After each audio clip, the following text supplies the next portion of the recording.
Burnley still looking for their first win of the season against the West Ham side who are going really well at the moment under Dyche. But Burnley now have got some vital players back. Kieran Trippier recovered from that injury picked up at Leicester City a couple of weeks ago and he plays. So too does Jones, he returns, and also Danny's up top alongside Jukic, and how badly they need this guy back, especially with Sam Bullock still and probably a month away from returning from his injury. The West Ham side very attack minded. They play 4-3-3 Diamond as Stuart Downing at the tip of it. Burnley have got to watch out for the strike force of Saka, who's got 5 goals this season, and Valencia, who's got 1. Our referee today, as the two managers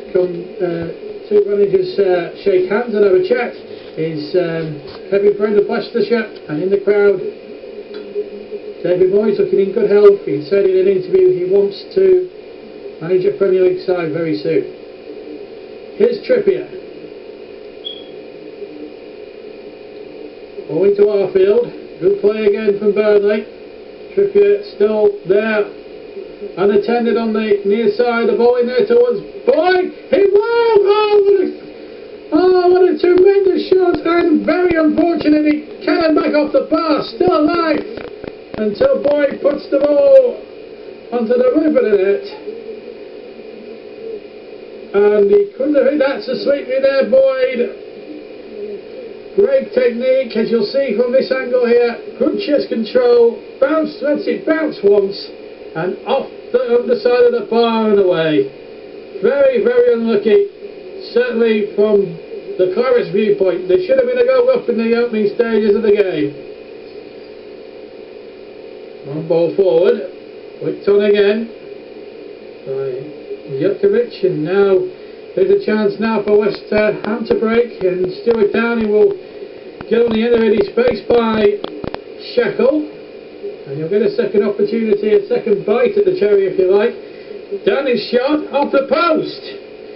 A little bit of danger there for the Clarets, and Stuart Downing has had West Ham's brightest moment of the game after Burnley dominating most of this first half, and West Ham hitting the post there, so both sides have hit the woodwork.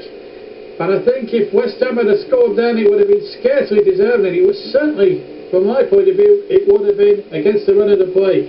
It still remains 0-0. 3 minutes into the second half. No goals yet between West Ham and Burnley at Turf Moor. Creswell, that's a decent cross, and in goes Saka to get his 6th goal this season for the Hammers. And what a dagger to Burnley's heart. That is good cross from Aaron Creswell, and maybe Shackle could have been a lot stronger in the challenge. And 3 minutes into the second half, Burnley have committed defensive naivety of the highest calibre, and in a lot of respects they do not deserve to be winning West Ham, but you can't blame Saka for taking the chance, and Sean Dyche now has got to try and come from behind. And this ball was intercepted, and here come West Ham again with Carl Jenkinson. And Valencia is making a dash, and he's unmarked, and he scored! Well, what was Shackle not playing at? They left Valencia totally unmarked, and he makes it 2-0. And Valencia, good build up down the right hand side. Jenkinson's cross was a decent cross. And the two central defenders there were left standing like statues there, and will both have to take the blame. Eaton hasn't a price. And Burnley now, I mean, they scarcely deserve it on the evidence of how they've played in general, but the defending has been sloppy. Burnley 0, West Ham 2. Saka. Cole, the other man forward of him. Ball in, cut out, and Mee has slipped, and Cole is in. Good tackle by Shackle. Well, that could have been a third one then for West Ham, and Burnley then would have been in real desperate strife. Here comes the corner from Downing. Off the line! I think it was Trippier on the line that got it away. The goal hasn't been given. Let's have a look at the Hawkeye system that's in use for the first time at Turf Moor, and it clearly proves that the ball did not cross the line. The captain tells its very own story. No goal. And here at the other end is Danny Ings. Can Burnley hit back straight away? Currently he's made a dash out into the centre, but it's a corner kick. Now, what an opportunity. Can Burnley snatch something back here and make it a real grandstand finish? We've played almost an hour. Currently to swirl the corner into the wind. Adrian's come and he's lost it. It's right. Boyd! He's forward back. George Boyd for Burnley. Adrian claims that he was fouled, but the goal counts. Kevin Friend, the referee, having gone away from the West Ham players, and Burnley have a way back into the contest. He was never fouled at all. It was his own mistake. Boyd had the audacity to get hold of the loose ball and prod it home. And Ings, having caused all the confusion, gave the chance to Boyd. And Burnley have a lifeline. It's Burnley 1, West Ham 2. Great finish from Boyd after a mistake by Adrian. So Burnley in the ascendancy, you must feel. This is Scott Arfield. This is George Boyd, and now Kieran Trippier. This is better from the Clarets this second half. Ings is waiting in the middle. That's Danny Ings! Oh, so near! The frustration on Danny Ings' face says it all. He couldn't have done any much more than that. But scored. Perfect cross from Trippier. Brilliant cross. Ings did everything right, but missed the target and beat the post. Oh, how unlucky can you get? Into West Ham at the other end now. And you wonder if that missed chance from Ings is going to come back to haunt the Clarets. They must stay disciplined now defensively and hope we get another chance at the other end as Cole jumps. Shackle gets that away, but only as far as Downing. Still Stuart Downing. Good block there by Kieran Trippier. So, corner kick. What an opportunity now for Burnley. Oh, they haven't got it clear, and it's in from Cole. They had to stay disciplined at the back of the Clarets. They failed to do so, and that's the third ever goal that West Ham have scored all season long. There was the flick on by Sacco, and in roared Colton Cole, getting there before Tom Heaton. And Burnley are 3-1 down at Turf Moor, and are staring defeat right in the face. And it's now all-late football from the West Ham point of view.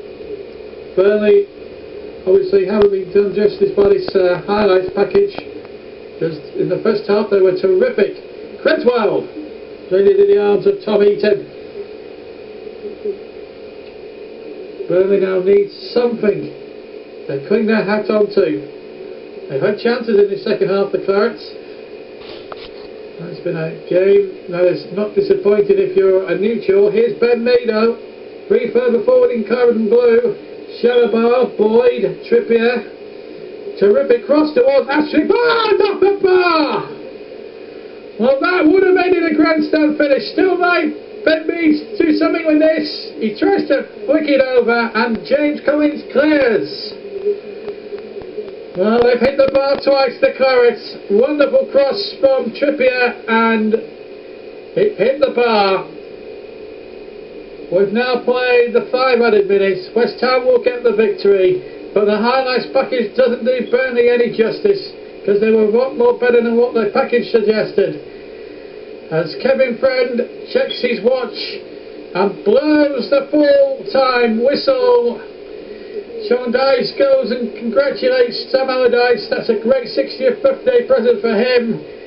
Burnley now have to regroup. They stay second bottom tonight, and they must regroup for the Everton game next Sunday, and they'll hope to get one or two more key men back.